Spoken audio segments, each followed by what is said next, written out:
Would I be the a-hole for not forgiving my husband for cheating on me with his ex-wife? I'm honestly a mess and I don't know what to do, so any advice would be appreciated. I, 27M, and my husband, 37M, have been married for 3 years, dating for 6. He has an ex-wife, 37F, which he divorced a year before we met. We have a son, 7M, who was adopted after we got married and who I love as my own child, because he is. I know my husband Peter, fake name, is bisexual. I have no problem with it and I had no problem with his ex-wife Allison, also fake name. I did have a problem with his family as they're a bit homophobic and are always telling Peter he should get back together with Allison. Well, 2 weeks ago, we were at his family's town because it was my son, Jack's, fake name, birthday and we wanted to spend it as family. My mother-in-law decided it would be a good idea to invite Allison, so she arrived in the middle of the party. I didn't want to ruin Jack's birthday, so I stayed quiet. I spent all my time with Jack, playing with him and his cousins at his request. When it was time to cut the cake, I noticed Allison and Peter weren't there, so I went inside and looked for them around the house. I found them in Peter's old bedroom taking their clothes off. I stood there in shock for a moment, but then I left and went back to celebrating Jack's birthday. Part of me wanted to scream and cry, but I also was in shock and I refused to make Jack's birthday about me.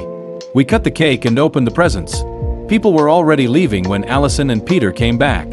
Peter took me aside and started saying that I shouldn't have cut the cake without him present, and it was disrespectful. I stared at him and just said, "I'm sorry, I just thought you'd be too busy getting into your ex-wife's pants." He got quiet, so I took Jack and left the house to go back to the hotel.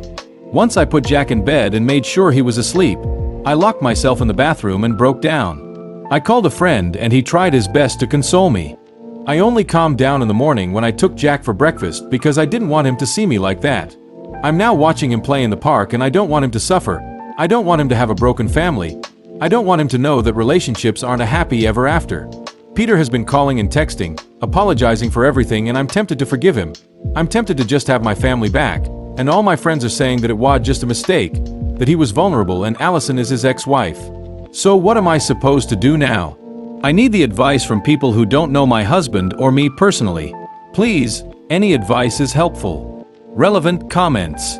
Commenter 1. Teach your son that his future partners has to respect him and their relationship by not being a cheating bastard. Op. I do want to teach him this stuff, but he's too young and I'm just scared that he'll get a bad view of relationships if he sees his parents divorce. Op on collecting evidence on his husband's cheating, and if the husband has done this before. Op. From what I've been able to gather from the messages and calls, it has happened twice, including the time that I caught them. I hadn't thought about STIs, so thank you, I'll get tested. Op responds to multiple comments about his husband not respecting him and the cheating wasn't the first time. Op. It's not, I found out it's the second time, but I don't want my son to know what happened. He's unaware and happy thinking his dads will be together forever. I don't want to break that illusion. Why didn't Op interrupt his husband's cheating with the ex? Op. I was really too shocked and hurt by what I saw that I just stood there without them noticing me. I them heard my son and unconsciously focused on him and only him. A copying mechanism maybe? I don't know. I was mostly in autopilot. Commenter. Not the a-hole, but you should leave. I know it won't be easy, but if you stay, think of it as showing Jack that it's okay for your husband or wife to treat you badly.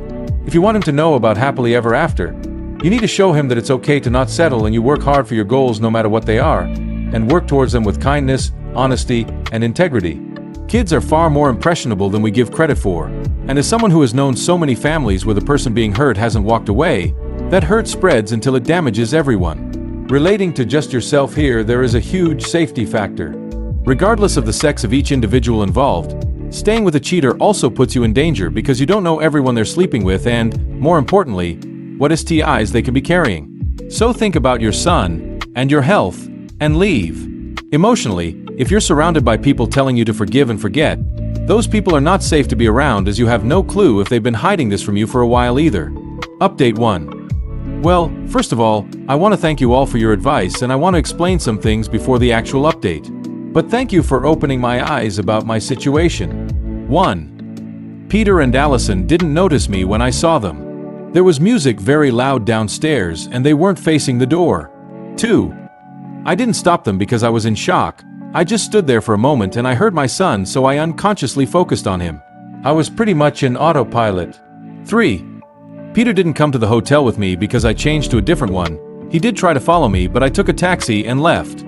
As far as I know, he's staying with his parents and Allison left. 4. We met when I was 20 and he was 30, we started as friends, and we ended up dating. Yes, we're both men and no, I didn't feel manipulated or groomed by him. Those were the most asked things and I did answer some comments. Not all. Now on to the update. I did as some of you said and took some tests to discard any STIs or STDs. The results are coming back in a few days, and I will take another one in 3 weeks to be sure. My son is having a sleepover with a friend and I decided to speak with my husband. He came by our house after a few minutes. I texted him. He asked about Jack and I told him where he was. Then we sat on the couch and started talking. I started crying after a few minutes and he followed after. I asked some simple questions: when? Why? How many times? Among others, and this is what I could figure out by all the things he said. It happened for the first time when he visited his parents alone 2 years ago. They invited her, they both got drunk. He was feeling lonely as I had been more attention to Jack since we adopted him, and they slept together. Nothing happened again until our son's birthday party. He said his mother pressured him a bit and he caved in. I don't believe he did it for that reason, but I don't know. He said he doesn't love her and I believe him, but it doesn't negate the fact of what he did. After talking for a while, I told him that I wanted a divorce. He started sobbing and begging for another chance, but I told him that I can't give him another chance because I wouldn't be able to trust him again, and I don't want that in a relationship. He kept crying and begging for another 30 minutes until I told him that we have to think about Jack and his well-being, that we could stay friends DS and co-parent him. He got mad, really mad. He started yelling that it was all Jack's fault, that we shouldn't have adopted him, that he's the one who's getting between us. I was crying and really scared. I had never seen him this angry. He hit the table and stormed out of the house. I called the house where Jack is staying at and told them if Peter shows up there, they can't open the door. After the little episode, I was scared that Peter would try to hurt Jack. I called my friend again, Thomas, and told him everything that happened. He came by and is staying with me until I'm better. Right now, I'm trying to figure out what to do and how to go on with the divorce. Comments. Commenter. You are absolutely not wrong for not forgiving your husband. His reaction to the news of divorce, blaming your adopted son, is alarming and shows his true colors. Stay strong and prioritize your and Jack's safety. Commenter 2. Sorry you are going through this. On the bright side, it seems that you will have no problem getting a full custody. It is better to have one loving parent than two co-parents, where one is resenting you for mere existence. Commenter 3. I can't believe that he is taking no accountability for his actions and blaming your completely innocent son. Every time you start missing your soon-to-be ex, I want you to please remember what he said about your son. It will be painful, but it will strengthen your heart and mind to move on from that toxic man. You are definitely not the a-hole. Keep striving for a healthy, happy new relationship for you and your son. Update 2. Hi again. Sorry for taking so long to update, but it's been a chaotic week and I'm pretty shaken up, but I'll try to summarize it. My husband has been showing up at my work, following me, and calling me from burner phones. I was afraid he'd go after Jack like many of you said he would, but he didn't. He said a lot of stuff, but I'll try to write the important things. He said that he missed when we were just us, that I stopped paying attention to him when we adopted that Jack, that I wasn't his anymore. He said that he missed how dependent I was on him. I was very insecure when we met, but I started working on my issues when we adopted Jack because I didn't want to be a bad example for him. When we got married, I used to get sick all the time. I was weak and tired, so he would take care of me 24/7. The doctors couldn't tell what was wrong with me, and I didn't get better until a bit after we adopted Jack. I guess that dependence, it's what he missed? Yesterday, he followed me to work and started screaming that I was his and that we made vows to stay together. We had to call security and he waited for me next to my car. I panicked and took a taxi home. He keeps messaging me and showing up to our house. I took a few weeks off work to be with Jack, although he's taking this better than me. I made an appointment with a therapist for him, and when the divorce is finalized, I'll go to one myself. I've been debating what to do, so I'll update when something happens. Update 3.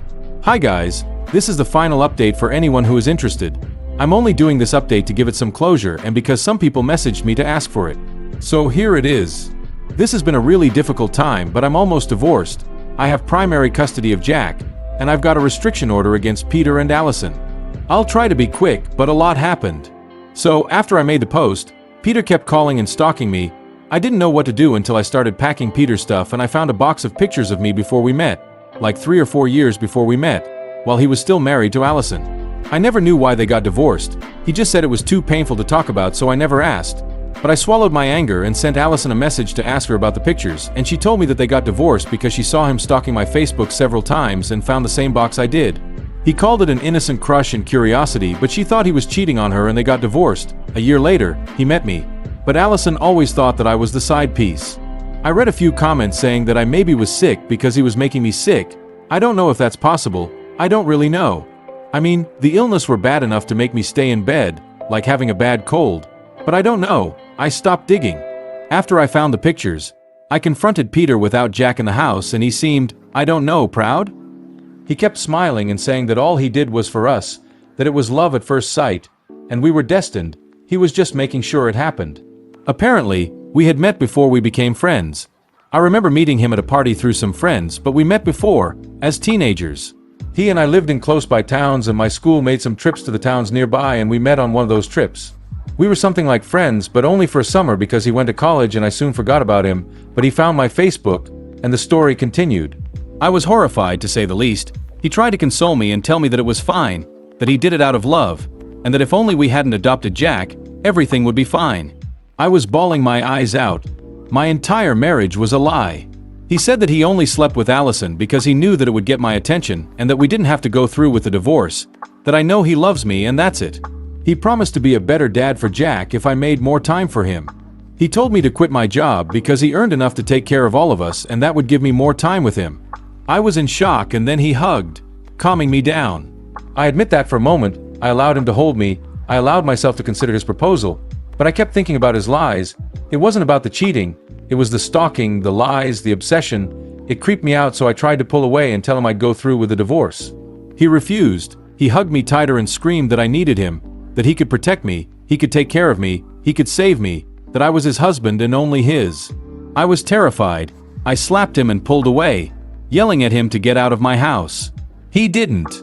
He just kept screaming and holding on to me until a neighbor heard the commotion and called the police. I filed a restriction order and been taking care of Jack since.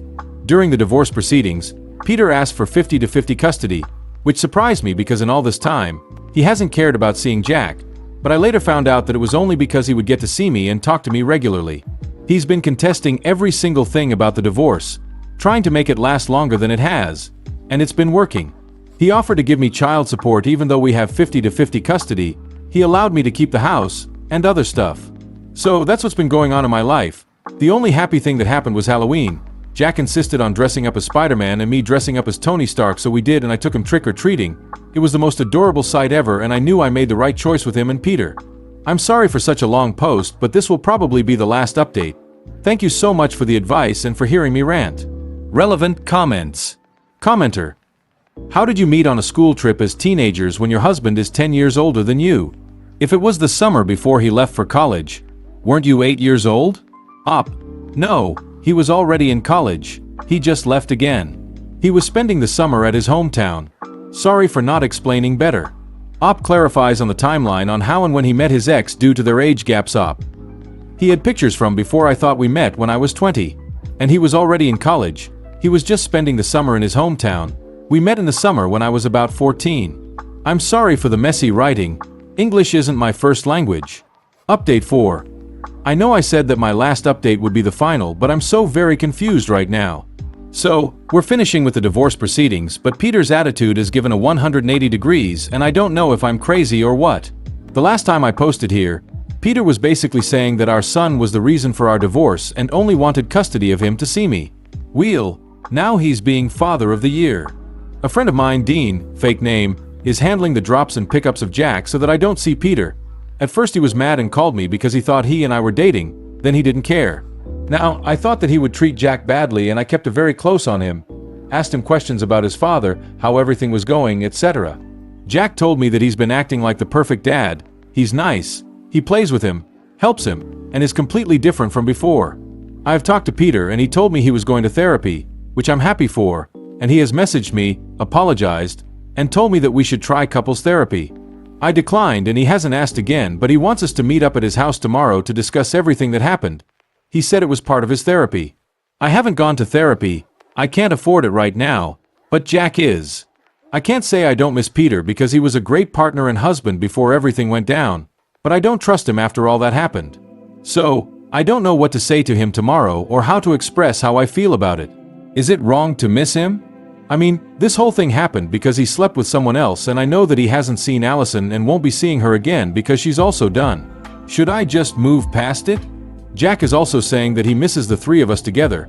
He's cried to me about it more times than I can count and asks why I can't forgive his dad. What the hell am I supposed to do? To feel? It's a short update. I guess that I'm just trying to vent without judgment from the people I know and give an update to those who asked it.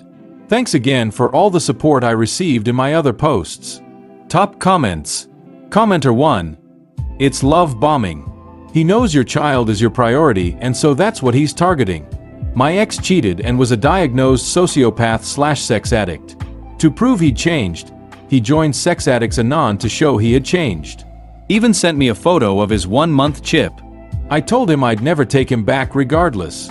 So he never went back again, and told me that he'd wished he'd given me an STD, I was pregnant, so that I'd have a effed up kid, so that no one would ever want me. Love bombing isn't sending gifts, it's knowing so done so well that you can target them to get what you want. Commenter 2. I would be very careful right now, he's acting like Father of the Year, which is out of character for him. He knows what you value and it's Jack. So he's doing everything to win you back by being the best dad to Jack. He even has Jack asking you why you can't forgive his father. I would be wary that he's coaching Jack in small ways to try to win you back. This is either genuine or a master plan. The way he acted before about you being his makes me think it may not be genuine. I would stay the line you're currently in and just monitor the situation, because the last thing you want to do is cave only to realize it was all fake. He even told you before that he cheated because you were not paying enough attention to him, so what happens if he feels like that again? Green light for him to sleep with someone else? I wish you all the best. Commenter 3. Please don't go back. You are scared. He followed you. You feared what he would do to your child. You feared your safety. My ex did a lot of the same stuff, and it's been 10 years and he didn't get better. And no, not the cheating. The obsession. The creepy. Once I was gone for over a year, more and more kept happening, or becoming clearer. How old were you when you first met, or in the photos? Because that's insane.